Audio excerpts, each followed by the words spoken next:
Live from the Pathway Studios in Johnston proper. You are live from the Path.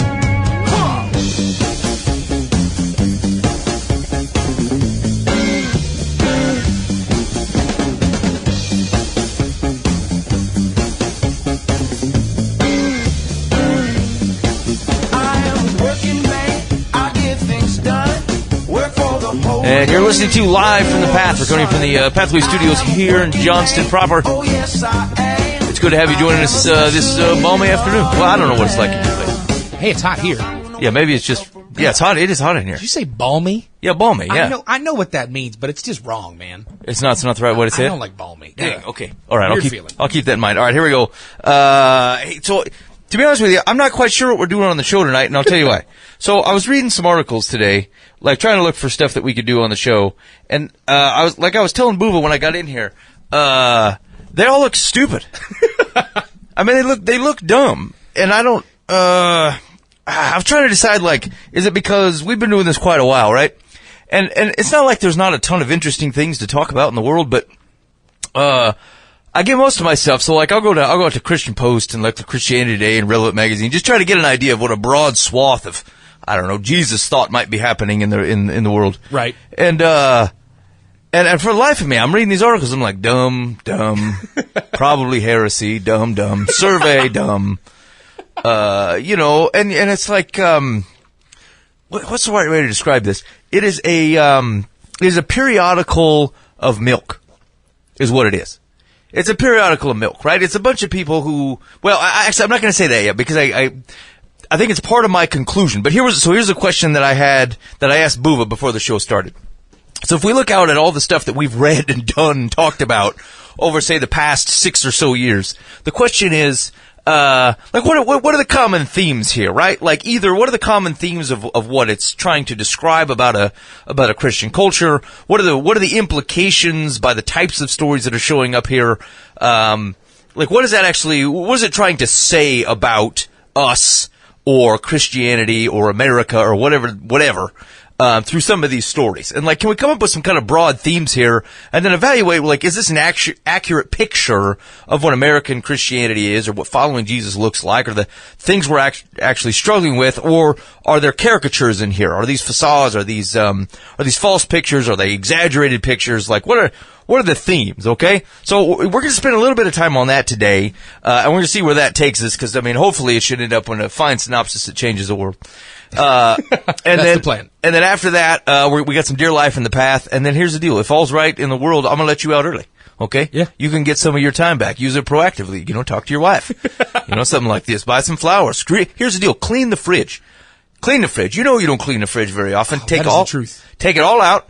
I mean, and take out the sliders, take out the mustard, take off the bars of where you keep the milk or whatever it is, and you scrub that thing down.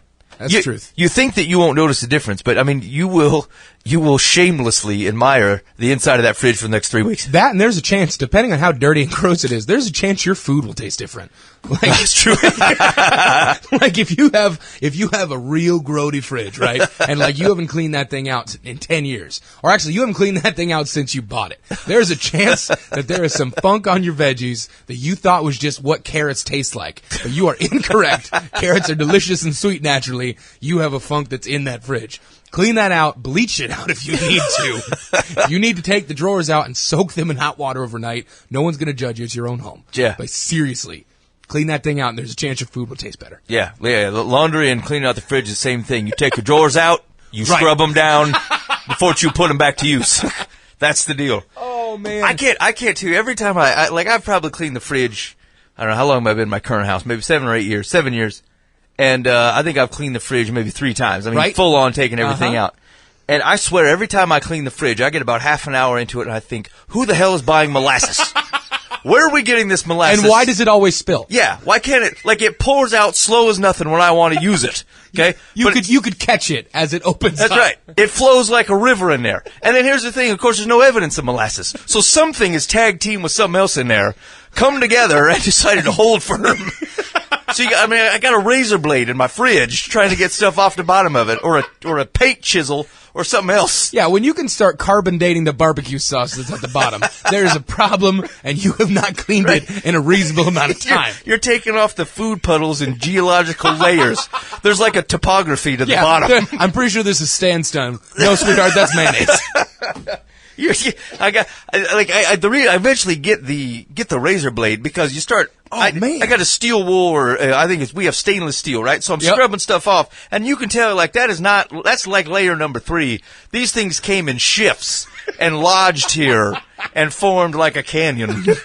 That's the broccoli, like God, they go visit it like twice a year. Man. Hey, look at that. That's nasty. So yeah, when you were playing guess that condiment, don't taste it. Just don't do it. Hey, okay. One other thing on the fridge though. For some reason, there is what is it? There's like always one potato that I feel like has lived in there for 10 years. He's the ancient of the potatoes. It's got a whole potato plant over it. But he's everybody else is like shriveled up and died, and he's holding court with a beard and a staff somewhere in the back of the crisper. Some ancient like sage potato that's just hanging out. Like you could never get rid of me. Oh, that's the truth. I'm always afraid he's like the Jim Jones of the potatoes. Like they all died, and then he watched it all and said, "You know what? Nope. Yep. I've got 10 eyes, and I saw them all folk die." Exactly. I think I'm all right. I don't need to do that. All right. Hey, in case you landed on the wrong podcast, you're listening to Live from the Path. Thanks for hanging out with us. So big question, Bubba. Yep. It went 6 years, I think, maybe 7. Yeah, I think closer to 7. Maybe longer. Who knows? I'm not keeping track of stuff. We've been picking up articles, looking in the news, and saying, hey, what are people talking about? Slightly relevant to Jesus culture. All right. And so the question are there any big themes here, big synopsises, common threads that we can take away from these years and years worth of stories as I look upon them today and think stupid. Right. What do you got? All right, so you go and then we'll trade them. List for list or one by one? One by one. Okay, so the first one that I have that I've seen for years, and this rears its head differently and in different manifestations, but the concept of how do we as Christ followers turn our perceived morality based off of our religion and our following Christ into laws. Okay? Yeah, okay, yep. And when that ultimately fails, how do we react? Right.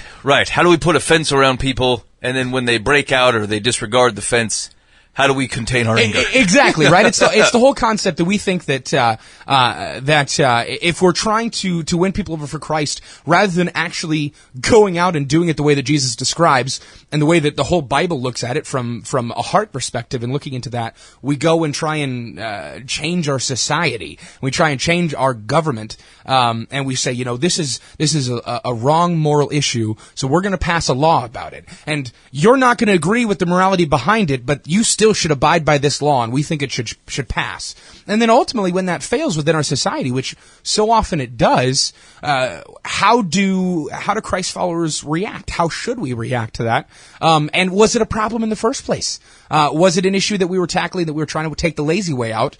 Which I'm able to say that I think it's the lazy way out, where we were saying, rather than going and winning the hearts of men and women of the world and hearts of men and women in our society and truly speaking to them about Christ and living that out for them to see, rather than doing that so that it's transformative within them, we're going to do something to where we're passing legislation so that it's transformative within our government and our society rather than its people. Yeah, so I would agree that there's the consistent theme across articles and I think fairly within the culture and within the church is false wins. Right? The wrong definition of what a success is. Mm-hmm. Hey, did I tie a man's hand behind his back so that he doesn't steal? Win.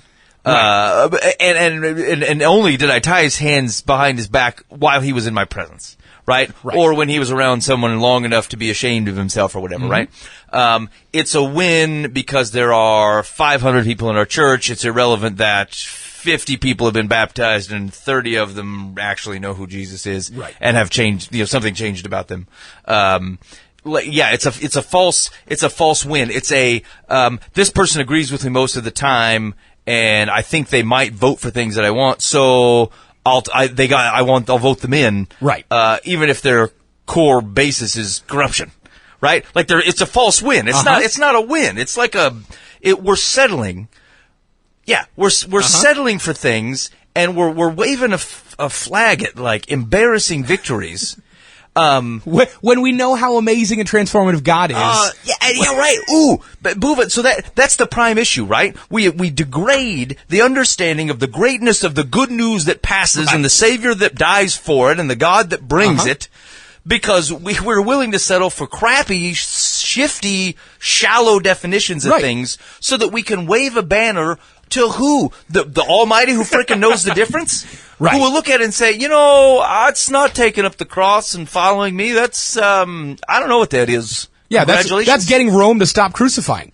Yeah, right. Right. And that's not ultimately fixing any issue. And you're absolutely right. Ultimately what we're doing is we're belittling the work of God, and we're belittling the power of God by saying, God, we believe in you. We wholeheartedly want to follow, who you are, at least on paper. And we really want our society to look like you, but we're not willing to believe and agree and live out the fact that you are powerful, you are transformative, and if we really want to affect something, you're the best way to do it, but we're going to throw that to the curb, and we're going to say the best way to do it is on paper, on a bill, and through Congress, or through whoever we elect into office, and in some way, shape, or form, that's going to change us better than your ability to take over people's hearts. Yeah, so the real struggle here is that some of these things are, at a core, a basic Christian morality, which is otherwise beneficial for the world, carte blanche, right? So to the extent that I don't want people killing each other, and I think that we should have laws that restrain that, and we don't have people making off with other people's property, both Hammurabi and the Lord Jesus agree,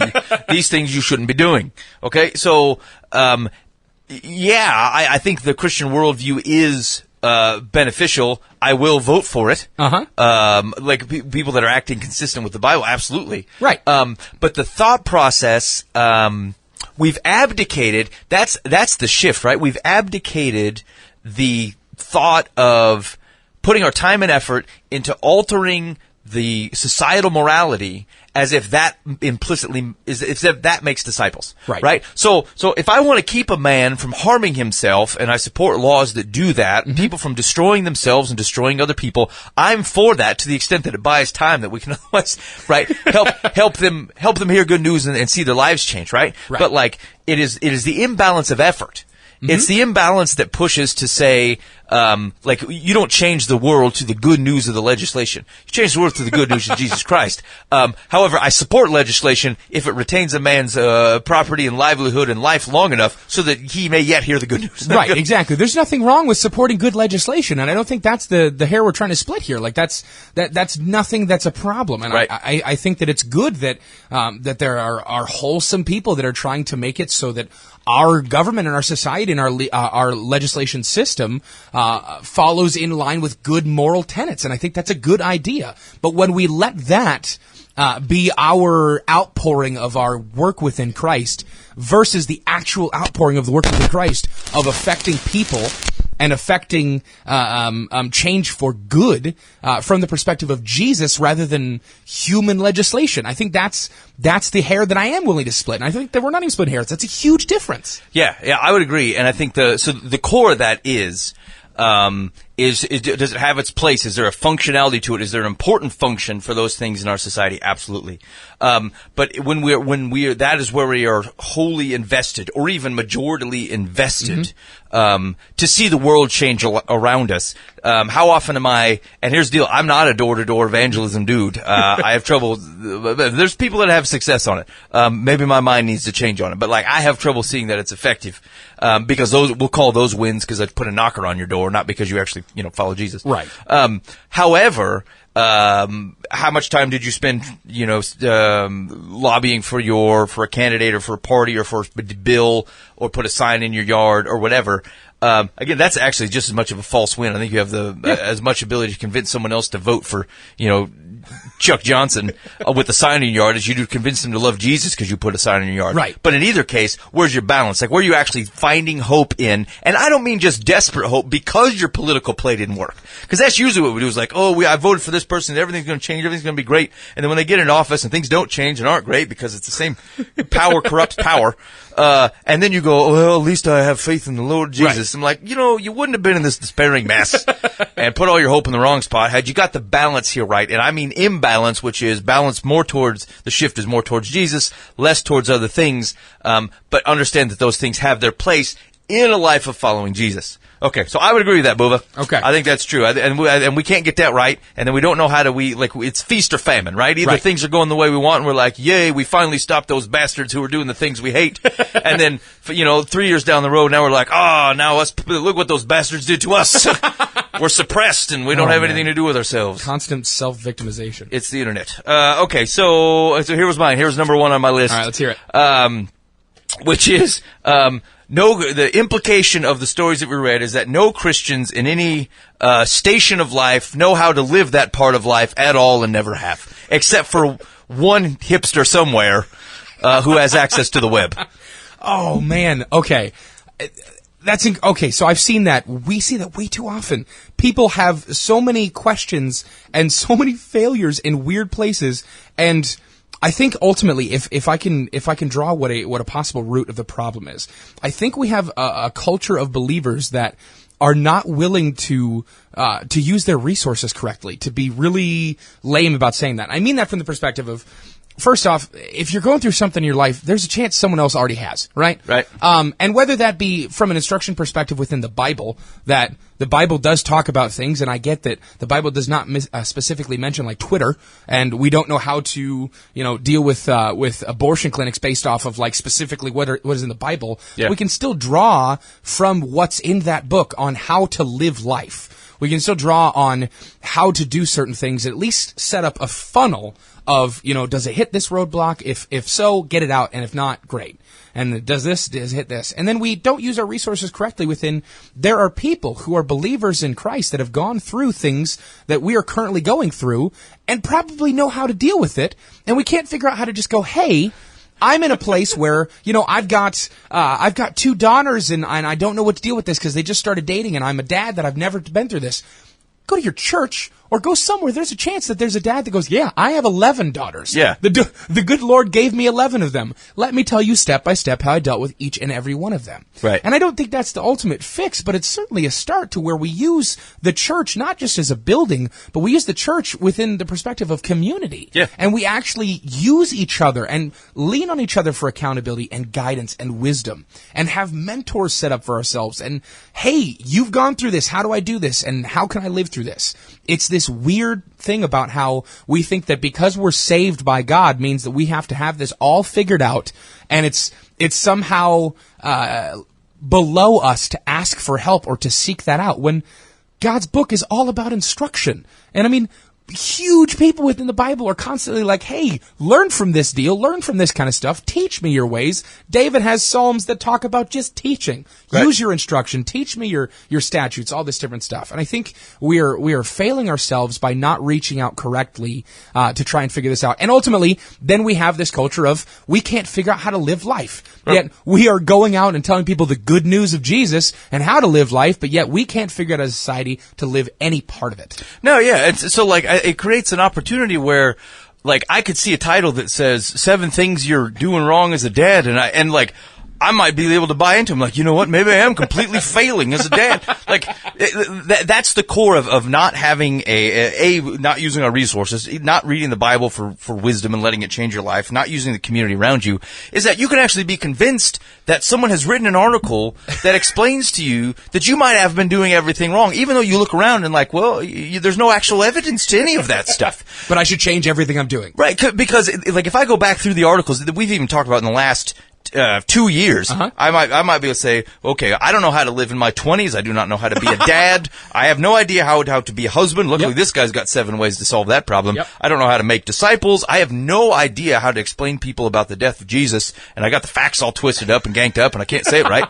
And we can keep the most disappointing thing about the continuance of those lists is the implication that we can be drawn into those, because we are not so confident that I would look at the list and say, whatever it is, man, I don't need it. Right. I think, or like, and that doesn't have to be that in a pompous way. It's just to say, like, there's no way that my life is so jacked up and I missed Jesus and community and everything so completely that I need this guy's 7 points to change my life. Right. And so like, if we're so far separated though from that identity that's there, or that Jesus gives us, that we might even think that we could be subject to these things, like, that's a risk. Because, like, if you look at them, the core of all of them is an explanation that everything that you are doing, you have on its face completely wrong. Right. And you need to change it. And so it implies, like, however you got here the wrong way.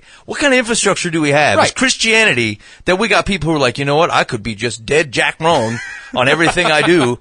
Hopefully this article has it right. Yeah, you don't even know how to die correctly, friend. 9 ways to die and get it right. Oh, man. Yeah.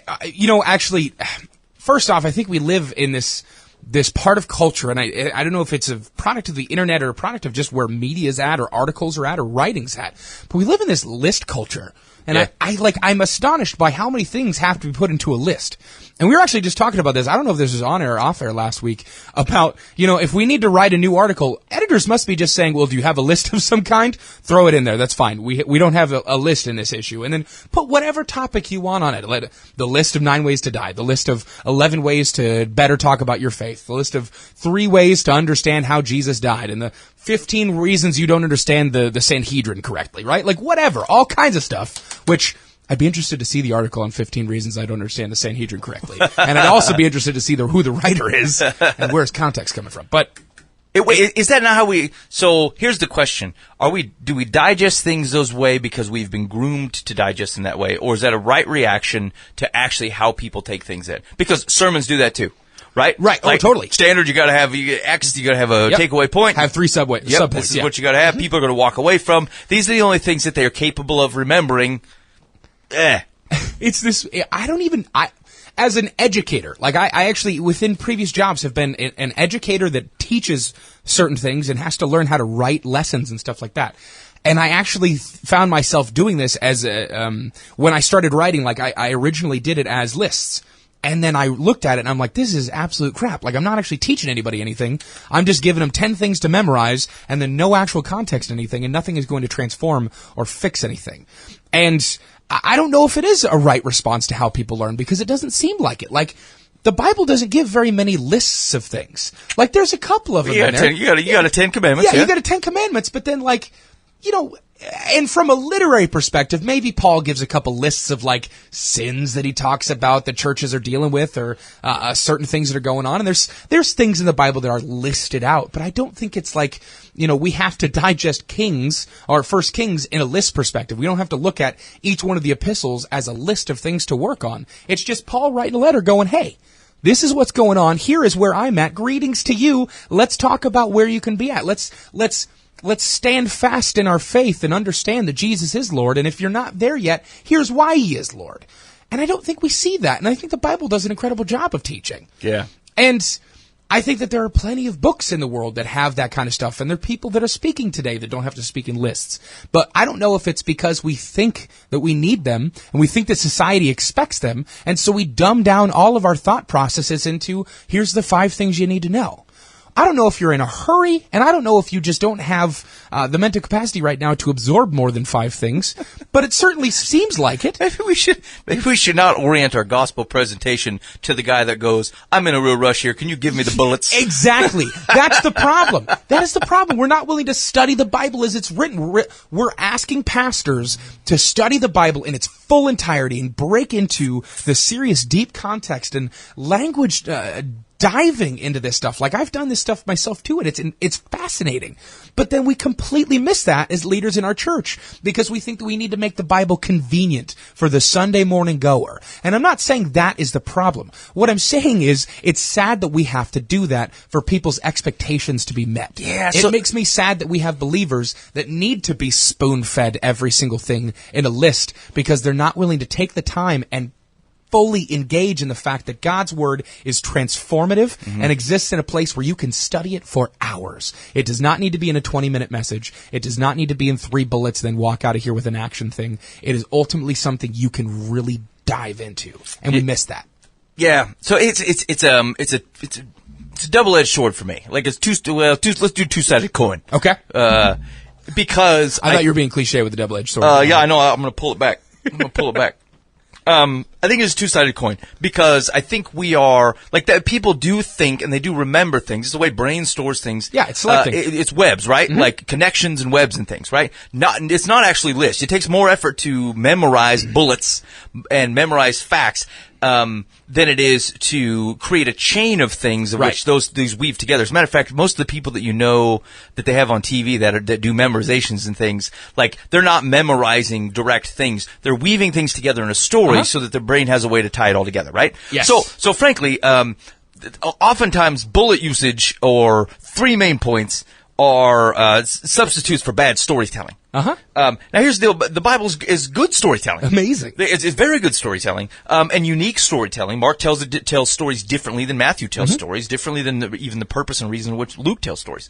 And John's a wild storyteller. I was going to say, and then John. He's a wild man storyteller. And so I get it. The word became flesh.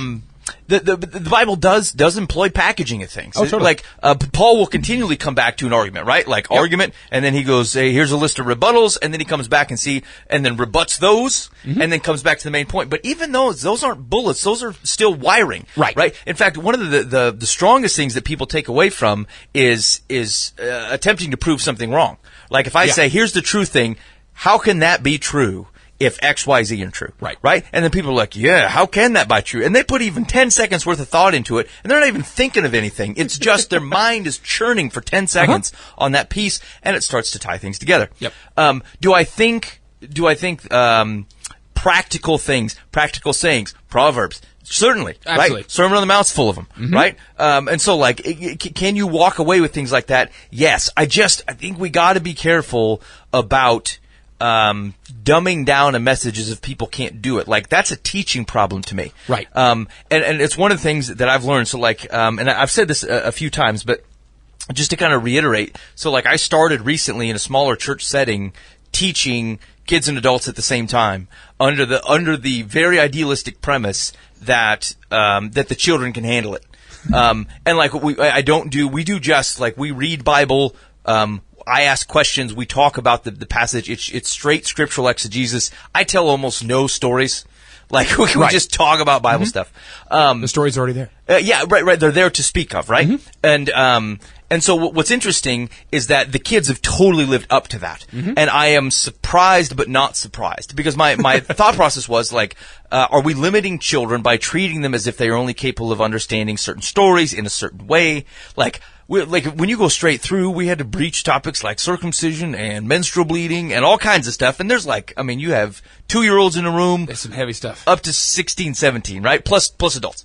And so, anyway, like, that doesn't say anything about, the capability of that environment. What I'm telling you is that people, you can teach down to people and they'll meet you right there. Yeah. And you can teach up to people and they'll meet you right there. Yep. And that goes, same thing with things that you read, same things with the things that you study, right? Like if you're not, you should be reading, studying, thinking, talking, trying to learn a step above where you're at, otherwise you're not growing. You're just feeding into the thing you do. I study primarily from, Erdman's New International Greek Testament commentary when it comes to some of the stuff I'm doing. One, because I don't know the Greek language well. I never learned it. I don't speak it.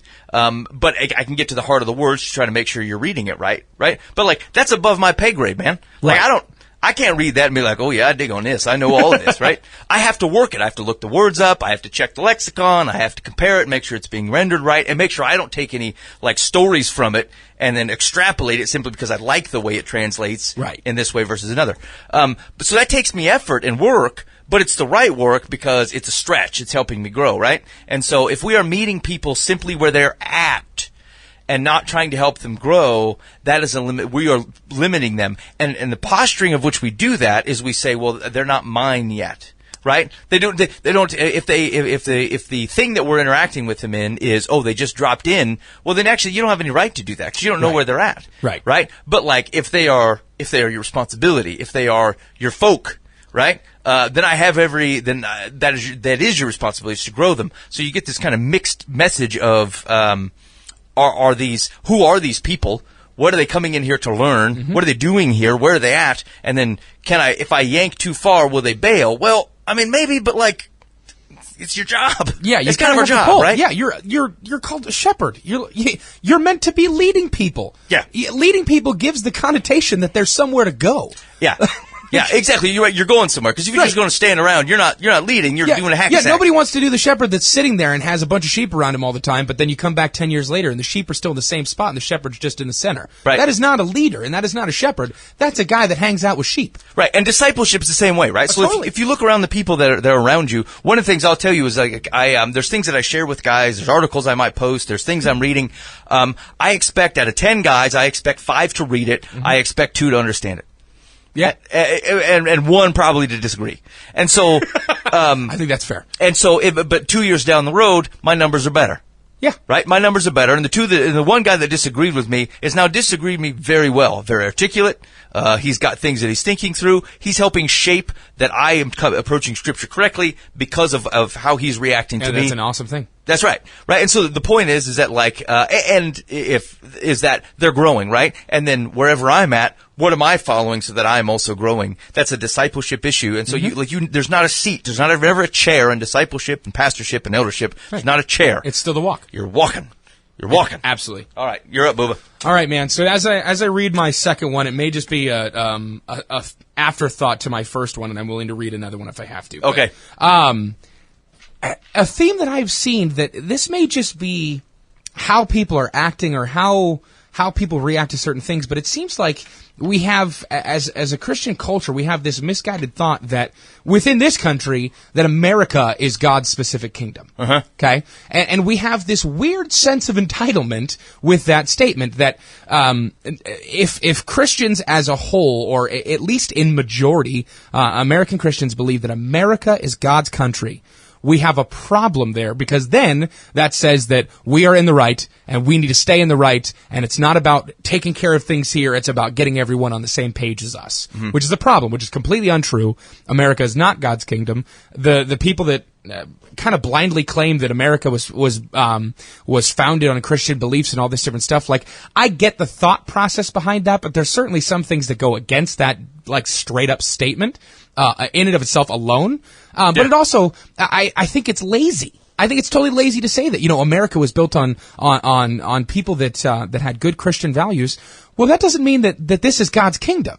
That doesn't mean that America, the United States as a country and as a place is God's ultimate goal, and that there's not other stuff happening around the world and there's no other places to be.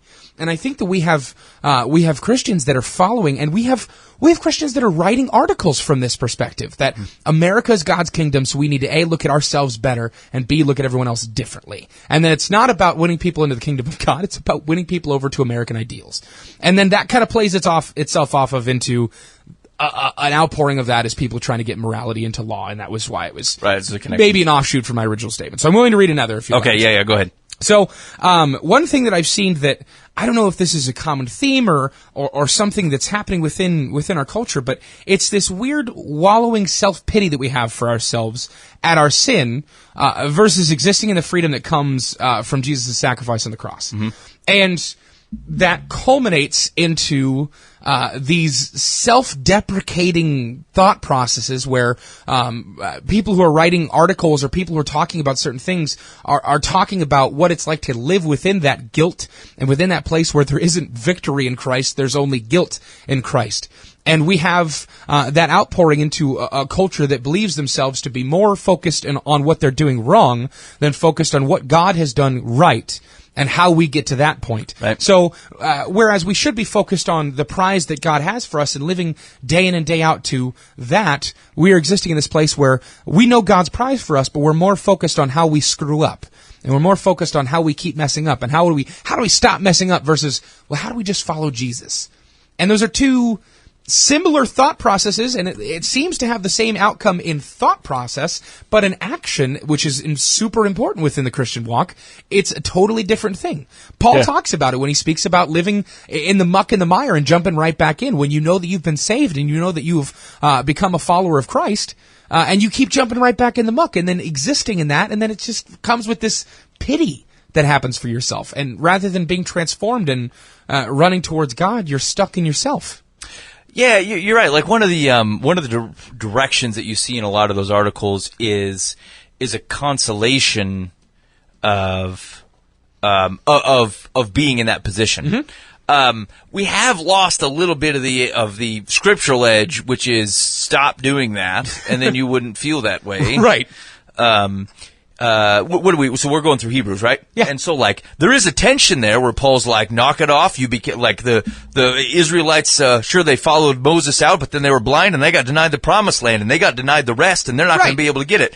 But Jesus, the high priest. Yeah, there's punishment, but that doesn't mean that there's not peace and salvation. Well, so then his warning subsequent to that is, you Hebrews run the same risk, right? Like, you act like a bunch of jackanapes just because you got associated with this thing, and you didn't persevere to hit God's rest, and you'll wander the thing and be locked out. Yeah. And so I think the point is that like one of the things you can overdwell on is acting like you have no control over your situation. Here's the deal. I'm not saying you're going to live a sinless life, but that doesn't mean you got to bat 100 for 100, friend. Right. Okay? That doesn't mean you like someone who goes, yeah, I just can't help continuing to cheat on my wife and look at porn and steal things, and like, I hear you, but you can help it. Yes, you can. Yes, you can. Is capable of doing. Like, you just because you're not sinless doesn't mean you're the captain of the ship, right? Of the sin ferry. All right. So I think that's one of the focuses, though, is like we spend a lot of time consoling people who are like, hey, just know that God knows you're going to sin. Yeah, I mean, He does, but He does. Like the Bible does tell you to knock it off so that you don't feel this way. So that you are not living ultimately counter to the identity God gave you. He says, this is you. This is where full joy and like living fully in the identity that I've given you in Jesus Christ. You get that if you do these things. When you act like this, yeah, you're going to feel like crap because you're not living consistent with your identity.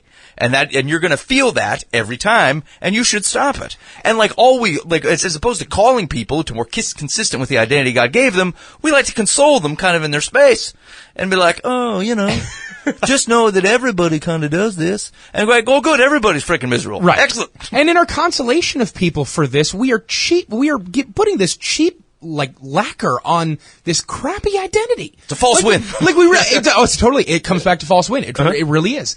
When we exist in a place where we fully acknowledge the power of Christ and the power of His death on the cross and what that did for us, right? And that ability for salvation, that ability for oneness with God, right? But then we focus mainly on the fact that we are sinful creatures and, fallen man, all the different stuff, whatever. Ultimately, all we're doing is we're giving ourselves an excuse to never change.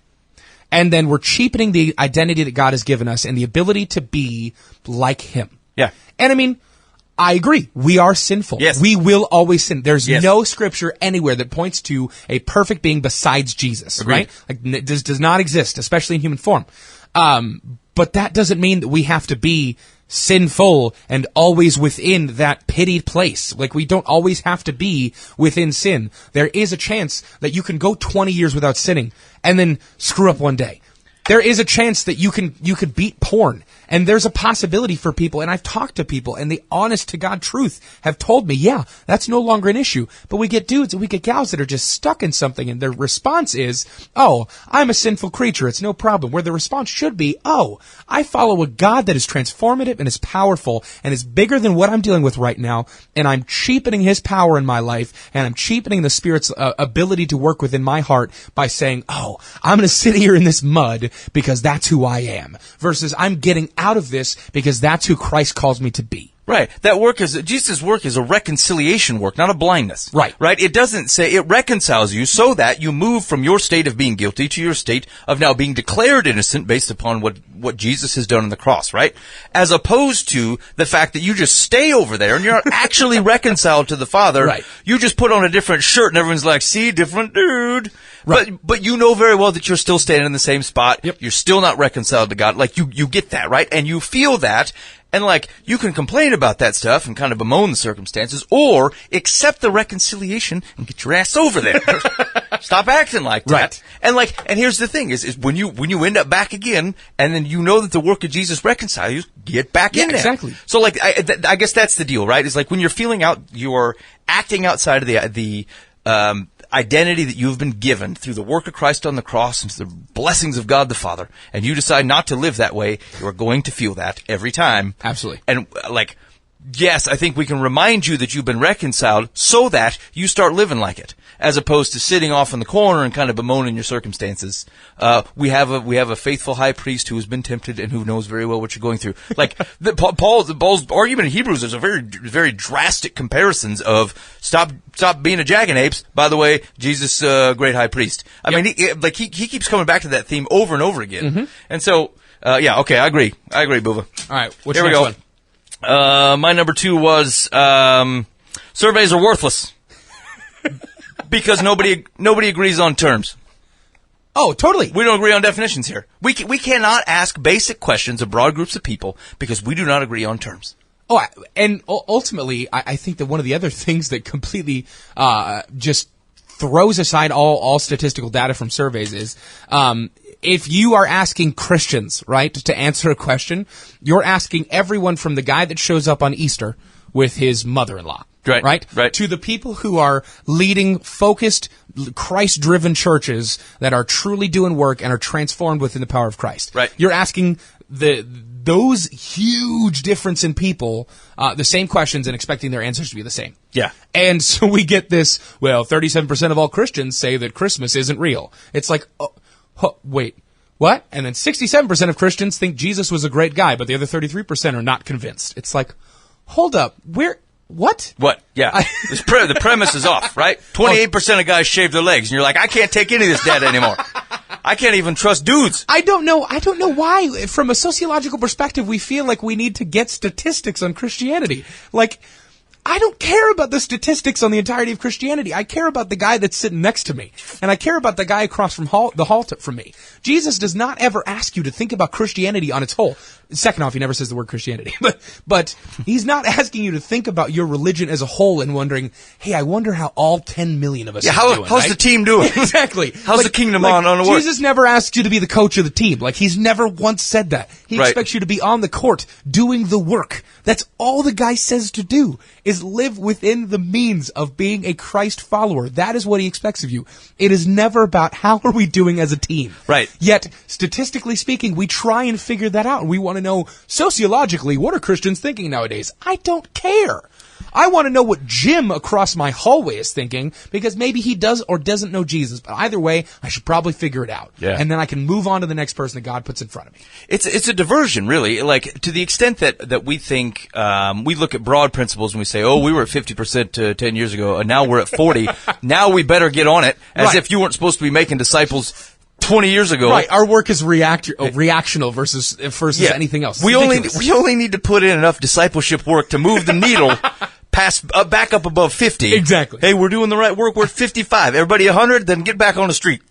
We got more work to do. It's ridiculous. And so here's the deal. Is I find those surveys interesting, broadly from a sociological perspective than I do from there's no motivation to them, right? I don't say, hey, we're going to do X, Y, Z, right? But if we can't agree on terms like who's a Christian, or hey, are you a Christian? Do you believe in basic biblical doctrines? No. Can we agree that you can't have sex with a lamp or something and have it not be a problem?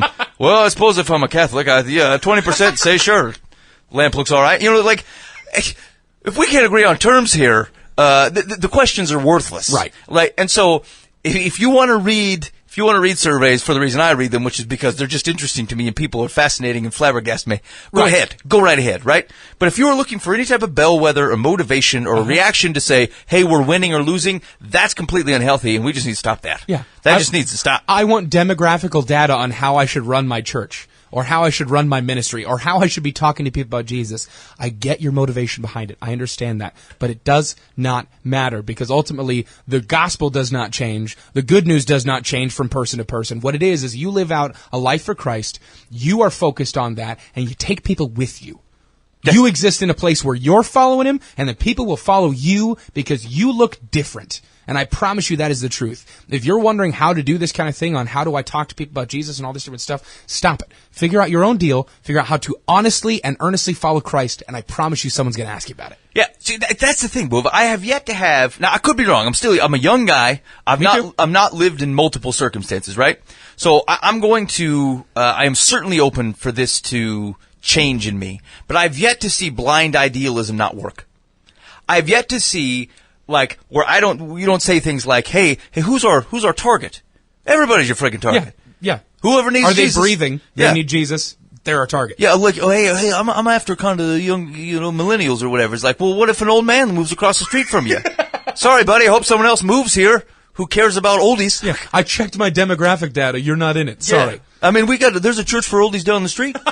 Good luck getting there, Pops. Oh, man. I would just love to see someone try and have that conversation with Jesus. Hey, you didn't notice Randy across the street? He was the 75-year-old guy that moved in, and I had him move in specifically across from you because I really wanted to talk to him. Well, Jesus, I'm sorry. Like, I was really focused on the youth at that point in time, and I had a lot of stuff going on in the inner city, and we were out in the suburbs. And he goes, Oh, I didn't notice that you had an inner city ministry, and Randy was not important from across the street because he needed Jesus. He was an alcoholic and all this different stuff, and he had a tough life, right? And really could have used me, and I was really hoping you could do that.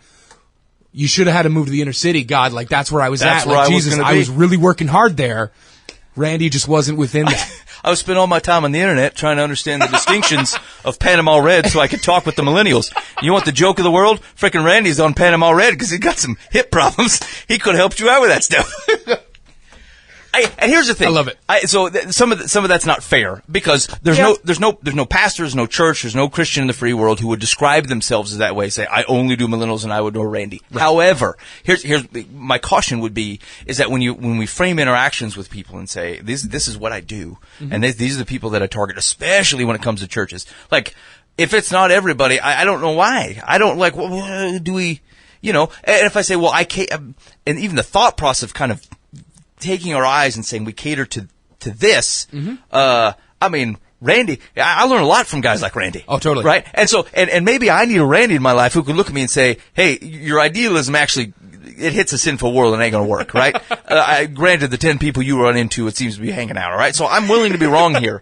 But you 11 guys, then it messes up. That's right. Then it all tails off. But like, I haven't seen people who are faithful in the means, and I mean all the means, and we're just open and say maybe it's Randy, maybe it's a single mother, maybe it's whatever I run into in any circumstance that around. I'm saying that I'm open, and God will deliver folks into a willing heart that wants to share Jesus with them and watch the world change around them. I have not seen that fail yet. Right. And so. It's just, like, maybe it's a lesson to learn, or maybe we can really be idealists here. Maybe the one time of which, like, the free corporate world can't look out and function on idealism, or a government can't function on idealism. Parenting can't even be idealistic. But maybe the good news of Jesus Christ can be taken at its core simplicity and taken out into a world and function under idealism that says go out and make disciples, and you do everything that is within your means and trust that God will continue to provide the energy behind it, the words behind it, the opportunity behind it. And you just have to be willing to follow that opportunity even beyond what you think is possible. And that's how you end up influencing more people than you could possibly believe that you could. Right.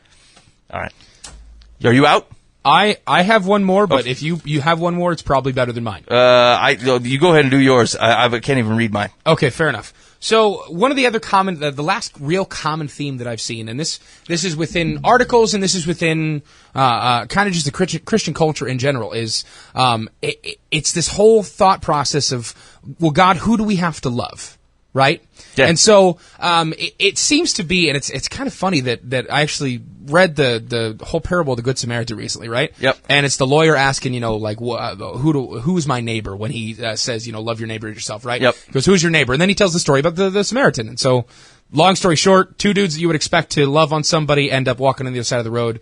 The last person that you wouldn't expect it to do, which is a Samaritan, at that point in time, to those people would have been like telling you that it's the worst person you could have thought of. ISIS. Yeah, exactly. It's straight up ISIS. Yeah. That shows up and goes, hey man, I'm going to pay for your wounds. Can you take care of this guy for me? And we're the Christian over here going, hold up, what? ISIS didn't do that. That's impossible. That's right. But it's this concept that, like, as a culture, we are trying to figure out the answer to that question. The whole love your neighbor as yourself. Who is my neighbor? Who do I have to love?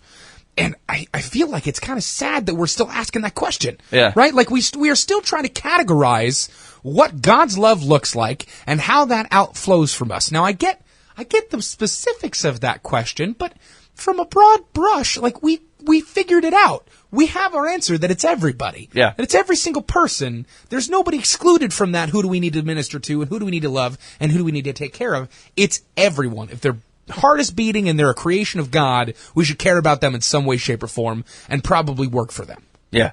Yeah, so somewhere some Christian editor has got to get a stamp that just says everyone, and some guy's like, right, hey, I wrote 10,000 words to describe who we should shut up, everyone, bonk. Next article. Right, exactly. 7 steps on who to love, everyone, stamp.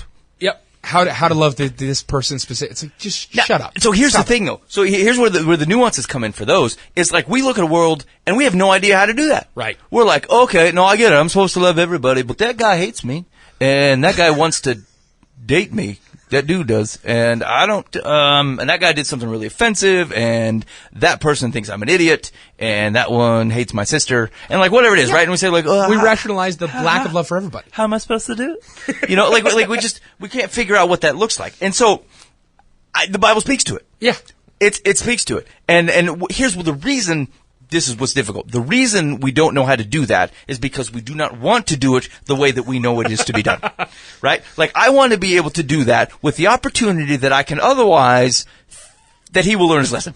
Right? That he will not hate me, or that he'll reconcile with my sister, or whatever it is, right? Like, I want to be able to love somebody while retaining the option that they learn that all their ways were wrong and will acknowledge that at some point down the road. They deserve, in my eyes. Exactly. So my desire for love, I'm willing to do it, except for there's a justice contingency that says, God, as long as I'm faithful here and love this person like you said, promise me that they will come to justice. And it's a real selfish, like shallow justice. That right. You are not the hand of God's justice. No. What you think is right is not what God is going to say in the situation. Well, yeah, and there are always things like, I want this person to personally acknowledge to me that they have done me wrong or thought wrong in life. That's what our version of justice. Our version of justice is I am validated as correct. Right. That is not justice, friends. No, it's not. That's not how it works. It's not in any definition what justice is. It's a selfish justice that we've come up with that feeds our ego and makes us right versus the other person being wrong. It's the same concept as you see within little kids that want their brother or sister to get in trouble because they did something wrong. And justice is when they get in trouble and we get to go, ha ha. Like, that's ridiculous. Yeah. You would try and teach that out of your kids, but yet you do it when you're 45 and you deal with your neighbor who always has his dog crap in your yard, and you want to figure out how to love on him, but let him know that that's messed up. That's right. That dog craps in your yard. That's ridiculous. God, I'll love him as long as at some point he will acknowledge that he did me wrong. Right, exactly. We need people to come back and say, hey, this is everything that I did wrong to you, and thanks for really loving on me. And it's like, no, loving on them is not for you to decide the justice of them. You are not judge, jury, or executioner. No. God exists in that, and maybe you should look at your relationship with God from the perspective of you're not trusting Him to be just. Yeah. You're not allowing Him in His way for you to love on them specifically and let Him handle how that works at the end. Yeah. I will say, so 2 things from that. One, it is cool, though, when someone does acknowledge that they've done you wrong. Absolutely. And so it's an amazing feeling. I mean, put the think on that, and if you feel like you've actually, handled something wrong and you've not told somebody about it, I mean, it's nice. It feels freeing for you and them. Yeah, it's really cool. So, I mean, go ahead and do that. I think it's a positive thing. But, like, if that's your measure of justice, that's silly. Right. And I have noticed this. Like, there's been situations even recently where there are just people who, like, I know they do not talk about me nicely. Like, they will to my face. Right. But, like, and they know better. I think they're not saying quite true things, but it could be possible. And they're just not right representations. It just depends on the moment and the crowd. Right. And so, and I just happen to be privy to some of that. And I think to myself, man, I don't want to forgive this, or I don't want to move on from this. I'm upset about it. And then, and what I know in my heart and in my mind is that, it's not a thing. It's just not a big deal to me. My sense of justice is not the crux here, as to whether there is a reconciliation of which I'm the only guy who's aware of. And like it is, it's just not necessary. Right. And I can move on from that and should, right? But there's just a nagging part of me, like when I can let stuff go, give it another month or 2 months, and then I run into this person or I see something go on and I think to myself, yeah, I'm still waiting for that apology, friend. when will we be reconciled to my justice? Oh, man. And so, the one thing that I know that I'm thinking about, all right, even though I'm rebelling against it, is that I feel ridiculous. Right. In that moment, I think to myself, it's true, but no, this is, Right. we're not doing this. We got to let this thing go. And so I get it. It's human, but that is why those articles perpetuate, right? Because we look at a world and we say, I know I'm supposed to love them. I have no idea how. And if we are leaving a baptismal pool, friends, saying that we are going to follow Jesus Christ and we're committed to his kingdom and we have no idea what it looks like to love people in a variant circumstances, most of which we share, thank you. Like, your understanding that you are wholly distinct from these people is incorrect, sir.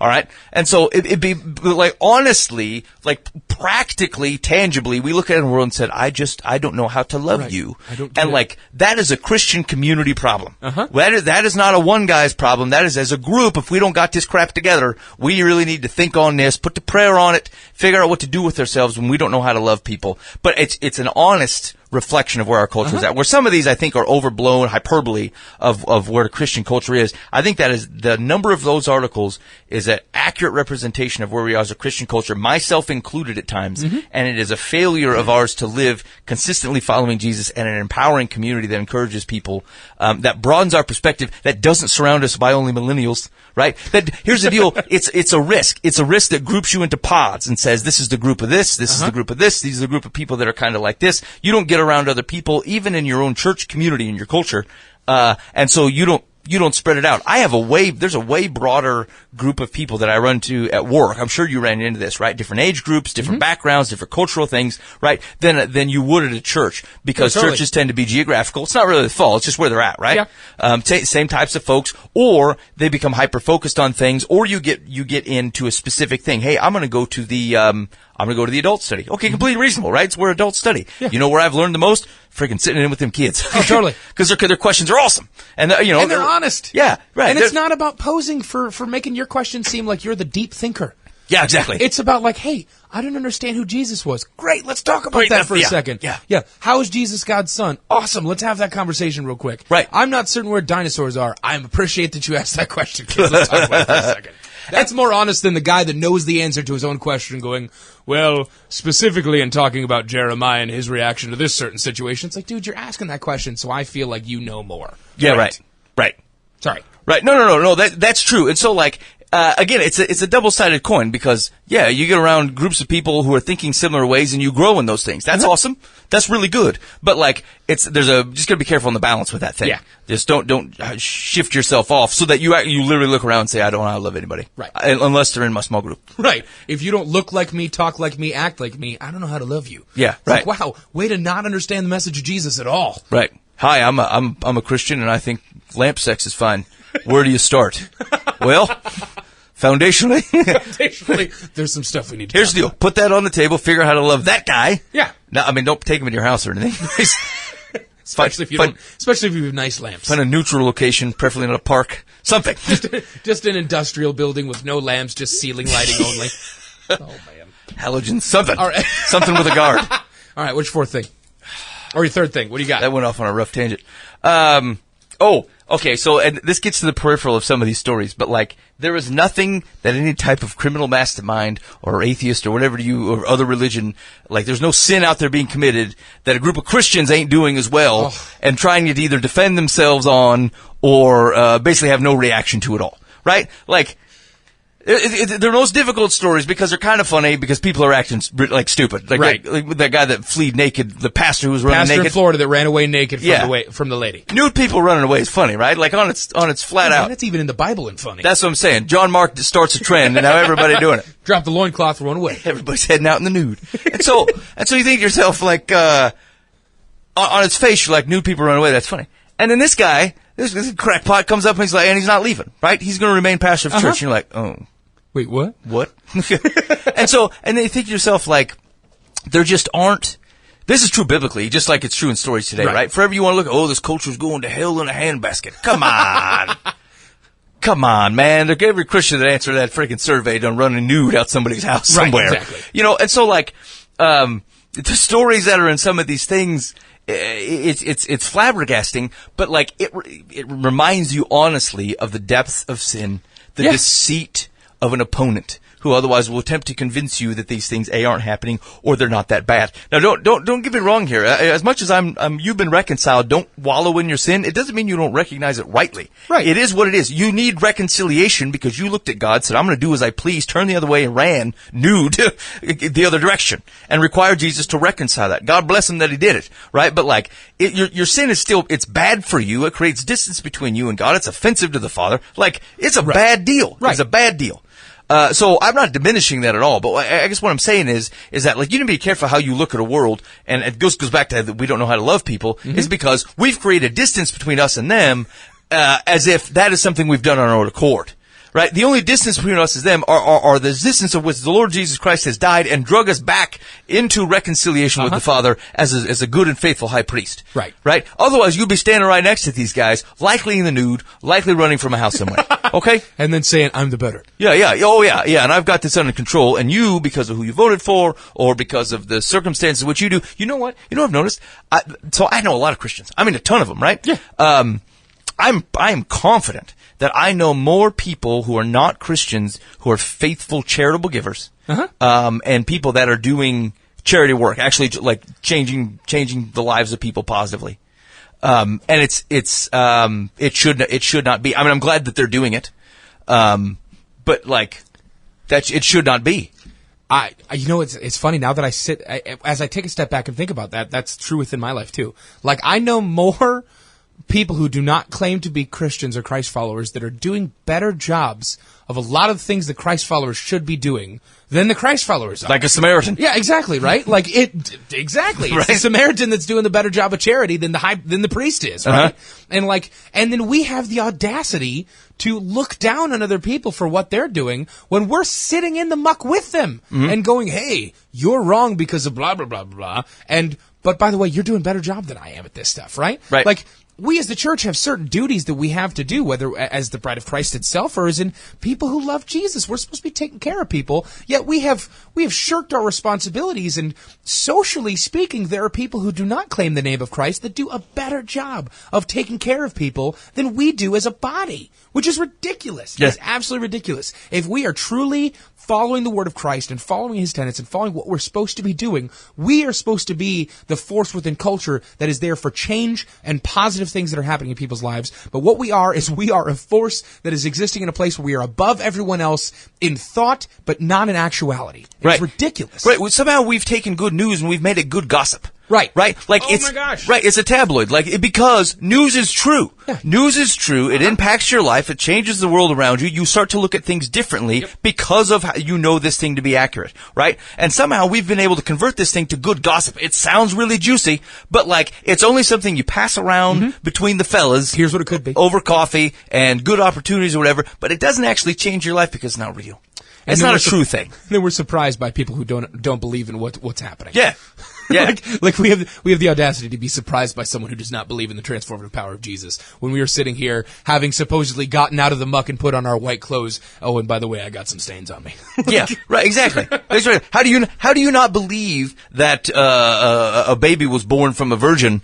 Because you've seen this good gossip that we've otherwise been distributing. Exactly. Right? Nothing has happened within my life, but I certainly know the right words and phrases. How can you not understand that a man was actually physically within a whale? Right.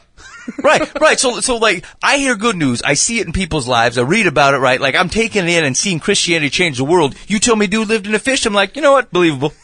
I believe it. Exactly. I believe it. If we're truly living out the way that Jesus expects us to do, and in a way that literally our lives are no longer the same because we are followers of Christ. There's similarities because we're human, but there's no real similarities between who we are now and what we used to be. You no longer have to explain science first what happens in the Bible. People just go, I don't give a crap if stomach acid of a whale would eat a dude alive. That God changed that guy's life and millions of others. He can make a friggin' whale not digest a guy. Right. It can be done. It's no longer an issue. The cosmos are no longer a thing that tells us that we're just that small in an expanse. It is now a thing where, we're that small just to show us how big God is. Like, that is no longer a fight that we have to have. Right. So I believe, so we're on the other side of those examples, right? Even the other side of Jesus' miracles, where the impact of the good news of the gospel I have seen and believe to be true, that otherwise makes me not doubt miracles. Right. In Jesus' time, it's the miracles that help affirm the message. Right. The power of the message and how it has transformed the world helps me believe those miracles on this side of it. And so we look at people who reject all that stuff, and here's the thing, they're not running into good news. Right. They're running into good gossip that we have good answers to that doesn't actually change the world. And that's not a works-based salvation, friend. It's the natural implication of hearing good news and having it change the world. Right. You have people who are constantly corrupting the thought process that God is a transformative God and that He reigns and rules supreme, right? Like, we have that. If we lived that out as a body of believers and a body of Christ, we would no longer have to have these kind of conversations where we're constantly having to prove that God exists. Right. We would be having to have conversations where too many people are showing up at our door because we don't have enough time to minister to the amount of people that want to find Jesus because they've seen what He does. Yeah. Yeah. And here's the thing. God has always been in the identity business, right? Like you look at Israel, you could pick them out because of what they're eating, what they're wearing, where they're at on any given day, right? Yeah, exactly. What are their clothes made of? Right. You can pick them out. And so he shifts that identity, says, look, it's always and forevermore in Jesus. Okay? Not only what he's done, but how he was, what he acted like, the things that he said. You go do that and make disciples of that. And people should be able to pick you out. And because they can't pick us out because we're having sex with lamps and whatever business is going on and running nude from places. Exactly. And so you think to yourself, well, okay, gossip. Yeah. It's gossip. Yeah, at that point in time, we belittled the gospel of Christ to be the same news as the news of Zeus.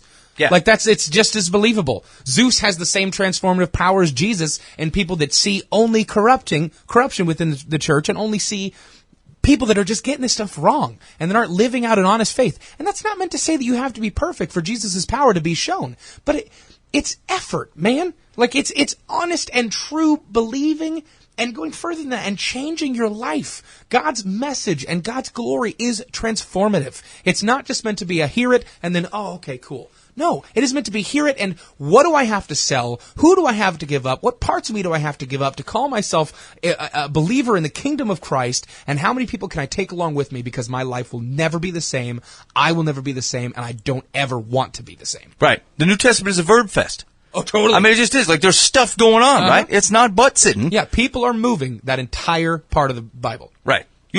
Perseverance is not just like a willpower issue, right? You doing something. Right. You persevering in light of who Jesus is. Yeah, exactly. It changes the world. All right. What do we think? Man. Have we nailed it? I don't know if it's 100% done, but I feel like it's close. So here's a broad reaction then, Buva. What are your thoughts? Do we feel like, so we talked about this a little bit, but is there like a brass tacks of this thing? If there's, I'm terrible at brass tack stuff, but here's what I'll say. I think if we... Hold on a second. What is it? Why do people say that? Brass tacks? Yeah. What's it a reference to? I don't know. You get down to the brass tacks. Like, is it a tack like a thumbtack? I've always thought of it like taxes and like monetary. But it makes more sense from a Metallica perspective. Right, like you've got all the papers out of the folder, and so you're down to the brass tacks that held the folder together. Hey, that makes sense. Maybe that's right? Maybe that's right. I'll look it up later. I thought those were called brads. Let's get down to the brads. Then some dude named Brad is going to be like, yeah. Yeah, get down to the brads. All right, we're scraping the manila. Okay. The manila folder. We're scraping the manila here. If we move from a culture that call themselves Christians in name only and actually move towards a body of believers and doers of the word of Christ and follow the word, study the word, pray and act and actually get up and move.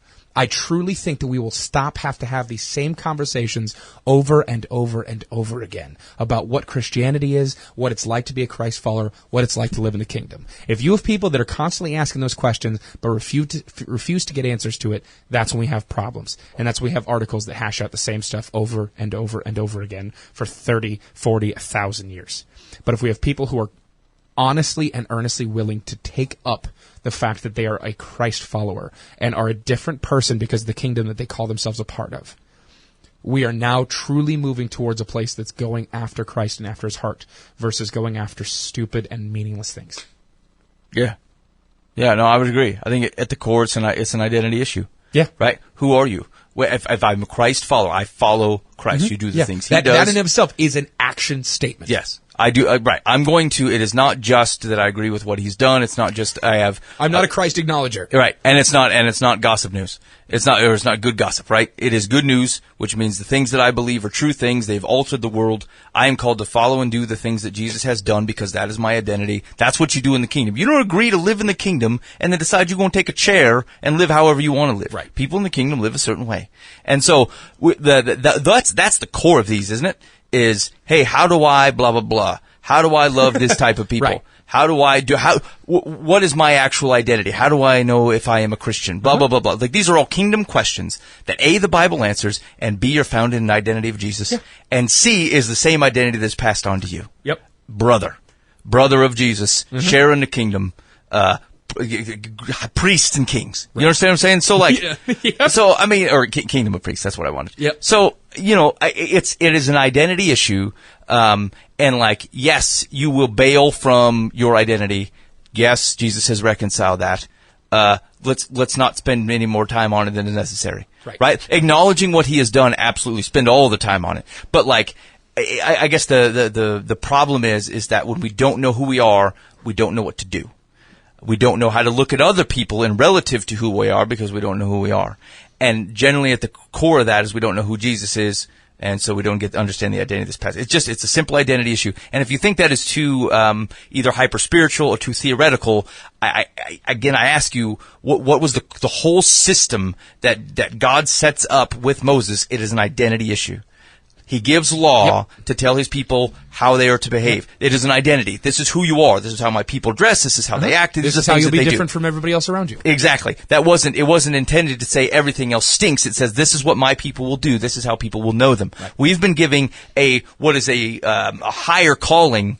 It is not such a restricted responsibility, but it is an awesome undertaking, which is to say your identity is found in Jesus Christ. So we act, he came here as an example, you do what he does. He is in effect the new law, right? That's what you do. Okay? And so like, if you can get that as your core framework, you stop asking these types of questions. It is where so we've tried this, right? It's not that we're not attempting this. What would Jesus do comes from this question. Okay?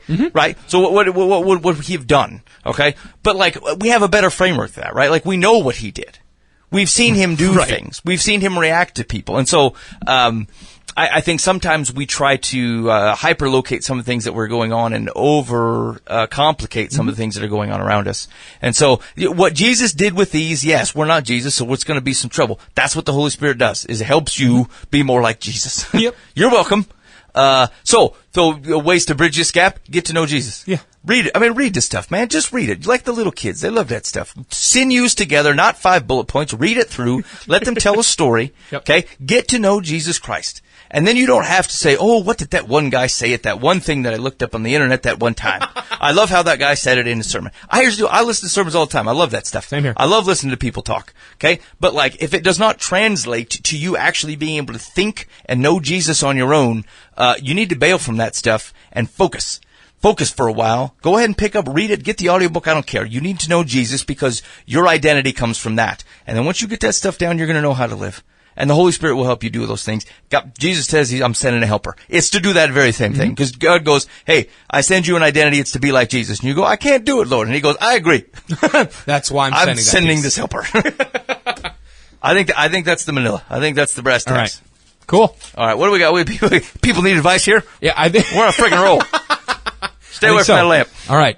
Dear Live from the Path, my friend has decided she can no longer tolerate my husband. Oh, man. She feels he doesn't respect her. This is far from the truth in my mind. We've supported her emotionally and financially from time to time for many years. My husband does have a habit of making clunky jokes, anything for a laugh or to fill the void. But a real friend should see beyond that to the loving, supportive person he is at his core, in his heart, and forgive. We are now banned from her social group. I find this very harsh, cruel even. I guess my friendship doesn't count as I'm being thrown out with the perceived trash as well. I'm depressed and angry, and I want some kind of revenge and to hurt her back. I was so happy with our little group. Now it's been taken away from me. Advice? I've got follow-up questions. I don't think I can answer them, but I can. I will build the persona of who I think she might be, and I'll try and answer your questions. What are your follow-up questions? So the question number one is what is the makeup of this social group of which one woman can chuck a couple, and everyone else like will abide by this. They are they're in like a neighborhood group. They're all friends along the street, and this gal has been here longer than these people have, and so she has more power and is able to throw them out. She's the queen of the. She's the head of the of the homeowners. So group. she can say, "Hey, Yep. we don't talk to the Smiths," Yep. and we're like, "Yeah," and everyone else is like, "Yeah, we don't talk to the Smiths anymore." Yeah, that's Yep. unhealthy group of people, and You should be excited that you're out of that. you're well rid of them. Thank you. Next social group. Yeah, so, I mean, I would be concerned about, so, just thinking of my group of friends, right? That ain't happening. Right. Right, it ain't happening. Like, Buva goes, hey, we're not talking to Ben anymore. They'd be like, what do you mean we ain't talking to Ben? I'm going to talk to Ben. Yeah, we're going to talk to Ben. Why don't you work out your own, in fact, get in there and work out your problems. Yeah, exactly. As Christ followers, we're going to go, well, okay, that's not how that works. Yeah, we're not going to Go and figure out that relationship and love on them, and he will love on you. Yeah, this seems like, have you seen the cartoon version of Horton Hears a Who? Yeah. Where that kangaroo lady is like Beelzebub or something like Beelzebug. I don't know. They're trying to get that burn the thing. It's bezelnut oil. Bezelnut, yeah, bezelnut, boom, boom, bezelnut, boom, boom. Anyway, so that's what it feels like here, like some sort of tyrant Right, of a exactly. kangaroo woman. Exactly. So and the Wickershams, who are the gorillas, are the ones who are going, yeah, let's drop him. Yeah. So like, I mean, so a couple things, right? So if she's in the wrong. So you're gonna, I mean, I could say you're gonna have to let that go, but that's a little difficult, right? Cause like, obviously she's done something to harm you. So I mean, I assume you've attempted to reconcile, like she doesn't really describe the fact that whether she's gone back and tried to, okay. Here's where I'm kind of at though. I don't think I can assume that she's tried to reconcile. Like, I really don't think I can. Like maybe she's just offended and. I honestly think like this, the kind of person that says, I'm depressed and angry and I want some kind of revenge and to hurt her back. Like, that's the same kind of conversation you have with a 9-year-old. That toy was taken, and now they're going to take that toy from someone else to get revenge and to hurt them back. Like, that's ridiculous. How can you be a grown woman or man and make the decision that consciously you are willing to think the thought that I want revenge and to hurt them back? And not only think that, you're willing to seek out advice on how to correctly do that or on if that is wrong or right. Yeah, right. If you need to figure out, based off of someone else's opinion of you, if wanting revenge against someone and to hurt them back is a justifiable place to be in, you're probably not a good spot to begin with. Now, practically speaking past that point, it sounds like she's hurt you. It sounds like you have a legitimate reason to be upset. Agreed, yep. If she's tossed you from the group and the group has abided by that, again, you're probably better off and probably should find a better homeowners union to be a part of. Would you say bezelnut? Bezelnut oil, yeah. Bezelnut, boom, boom. Exactly, I gotta find right? that. Okay, go ahead. First off, there's a good chance that you're better off. But if you're in this place where like you've been hurt by this person, a conversation may go further than you think it will. And maybe there's a long period of hurt from this person between your husband and them, and what you perceive as unharmful is very harmful to them. Obviously, they thought so because they weren't just trying to toss you out for no reason. Well, yeah, or at least hopefully they weren't. Yeah, because I mean, here's the thing: if you live around a guy who's constantly making, cracking jokes or whatever. Yeah, there's a chance you're annoyed too. That's right. But maybe you've gotten used to it, right? Or like and because you know him well. You know his cracking wise ain't intended to be hurtful. Right, exactly. Right? But like that doesn't mean someone else isn't going to feel it that way. And so you know what? Dude, grow up. Stop cracking wise. Like it's not appreciated. And she's obviously not taking it in the right way. And so, first of all, if the husband has caused her, I think you should apologize. Right. And the woman should go and try to reconcile on this thing. Because you're right. It could be that she's just, the question is like, is this perceived? That the group has turned against me? Because, I mean, this just really seems irrational to me. That this a group has turned against me. Right. And so. That sounds like a bunch of children. Yeah, it's right. Like recess. I wonder if it's a perception issue. She's like, she's turned them against me. But, like, no one's actually done that. Right. Go talk. In fact, so I would try that. If it doesn't work out, go talk to the other people in the group. And and Boo was right. They give you the cold shoulder. They're weird. There's no reason to go after Get out of stuff. Stepford now. Yeah, there's just no reason. I mean, you're better off. So I would say try to handle it the best you can. Try to seek reconciliation. Talk to your husband. And like, here's the deal: regardless of whether it was good natured or not, if he has harmed them, if she's harmed this woman and made her upset, he should apologize and try to alter his behavior. Right. Here's the deal: I've done that. I've done that before to my own kids. I've said something that I thought was funny, and frankly, maybe it was funny, but like. how they did not take it that way. It was hurtful to them. And like, I had to apologize to my children because even though I did not intend it, that isn't how it was heard. And like, what am I standing by saying, no, you're not hurt, it's funny? Like, what? To what value is that? Right. And so I said, look, I'm sorry. I don't mean to say things that are hurtful. And I need you to tell me if I do. Yeah. I don't intend to do that. My perception was different than yours. I apologize. Yeah. And I'll work to do better. I recognize that was hurtful and I'll do my best. But you tell me if it's hurtful because I don't want to leave it that way. Yeah. And so I would, unless your guy's an idiot. Right. Or a dunce, like, yeah. If your husband is caring enough as you say he is, if he's confronted with the fact that, hey, your jokes are a little bit too much, you should probably stop. Like, yeah. Okay. And just because you help someone out financially does not give you the ability. I love every time someone to brings that wisecrack. up. Anytime someone brings up financial things, unless it is a specific seeking of advice about a financial situation, they're just bringing in financial perspectives to boast their own argument. Yeah. Like, that's all it is. Stop talking about what money you gave to somebody to make you the moral high ground. That is not how life works. Agreed. All right, what is the secular? So I'm going to give you what secular says from my memory because my phone just died. But ultimately, what secular offered was, yes, retaliation is probably not the right way to put this. Okay. Try and have a conversation with the person who is throwing you to the trash, the perceived trash, excuse me. Ultimately, time is our most precious commodity, and any time spent aggravated against the person is time wasted within the relationship. If after the conversation you still haven't seen anything happen within the relationship with this gal or this gal and your husband, seek out socialization within that group individually versus the whole group. If she's trying to put you on the kibosh from the whole social group, maybe you should spend time with them individually if they'd be willing to do that. Yeah. Okay. So, I think that makes a lot of sense. Yep. That's secular advice. Okay. All right. Well, that's it. That's all it. We're gonna call that a day. I think we did all right, man. Yeah, I think we hashed out some serious and big stuff tonight. Yeah. So now here's where we're ruined, Buva. We're ruined because now what am I going to talk about? Right. We're going to have an article next week, and we're going to be like, oh crap, we talked about this. Yeah, we straightened this thing out. We don't need to talk about this junk anymore. We're just going to show up with that stamp that says "Love Everybody." Love everybody. And we're just going to put that on the cameras and just keep saying "Love Everybody" over and over again. What and does our that show is even- going to lose all of its viewers. What does that even mean, Buva?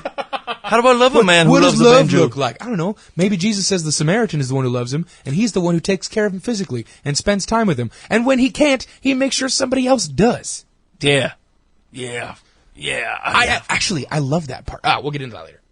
Yeah, okay, now that we can talk about. So maybe if I can leave you with this then. So what do reasonable Christians talk about? Buva? What do we do on a show like this then? If we're not going to bat around that junk anymore, I'm not saying that. We might. We it's probably late at will. night and it's sweaty in here. That's truth. So like, It's balmy. and those surveys are interesting to me. So like, I was going to say, sociologically, we're still going to be in those surveys. yeah. So, I mean, but how do you spend your time rightly? I don't know. Maybe instead of being reactive, be proactive. Yeah, And I think that's an easy answer too. That's read your Bible. yeah. That's being proactive. Just because I'm not currently $100,000 in debt and I'm not divorced and I don't know what it's like to have 10 kids doesn't mean I can't read about that stuff in the Bible and figure out how to do that now. Right. Well, and somebody is in that that's Proverbs. situation. How can I help? Yeah, exactly. Yeah, I mean, here's Be the deal. proactive in your faith. Stop reacting to everything that happens to you and take a little bit of time every day to figure out how things can go 10 years from now. I don't need to be on fire to know that it would probably suck to be on fire. Right. I might as well prepare for that and learn how to do stop, drop, and roll now. Yeah, I agree. You know, and we were talking about this after the show last week. Maybe the broad thing to say is all right, if I believe good news changes the world, in what way should it be changing the world, Yeah. and how can I get in on it? Right? These are opportunities, man. I say, hey, look, the world's supposed to change. It's not supposed to be this way. Then change it. Right. Get in on that stuff. The good news changes the world. It transforms it. And as people see that, Jesus brought a tangible. I get it that his final kingdom establishment is the thing that people debate, right? But like Jesus walked. I mean, the man was doing tangible things and expected tangible things out of his kingdom in addition, or as part of spiritual truths. Let me put it that way. And so look out of the world and say, what does good news do to change the world and how can I be a part of it? And how can I share it with other people and watch it change? And never leave out Randy. And quit ignoring Randy. He's got some venom already in his basement. All right. Thanks for hanging out with us this evening. If you have, I don't know, you had a multitude of reactions to this kibosh of a show, shoot us an email, info@livefromthepath.org, or hit us up on Twitter. It's @livefromthepath. And on Facebook, hey, we're a few likes away from 500. Woo! Get us there. Yeah. I mean, that'd be all right if we could cross that bridge. I don't know what that does. Hey, we are getting close, though. I looked. we are about to hit a major YouTube milestone. What are we hitting? We're close to 1 million. Yes. We're gonna throw a party. Yeah, like that'll be. It'll be that creepy party where we have the picture of me sitting under a disco ball again. You remember that picture? Yeah. I was sitting in the corner underneath the disco ball alone at our 100,000 view party. Yeah. I mean, that's. I'll bring 10 disco balls. I'm saying that's rough times. We're gonna have to rent out, get some disco balls or something. Man, it's huge. Okay, yes. Support Live for the Path on all social media outlets. Yeah. So where is that? Hold on. I was gonna look and see where we're. Our actual number? Yeah. Hey, man, that'd be kind of... Do we get some from YouTube when that happens? I don't think so. Oh, come on. 1 million hits? They've got to send us something. Maybe it's a signed caps for sale. Because you and I both know that's like 350,000 of our views. No, yeah, that's true. Almost everything's coming from the caps. Caps is where the big money is at. Oh, man, we need new caps for sale, too. Here we go, Machan. Let's see where we're at here. We are at, 842 subscribers. Okay. So we're close to 1,000. Hey, that's cool, too. Oh, man, I can't see the... Hey, man, I subscribe to stuff, too, though, and I don't listen to any of them.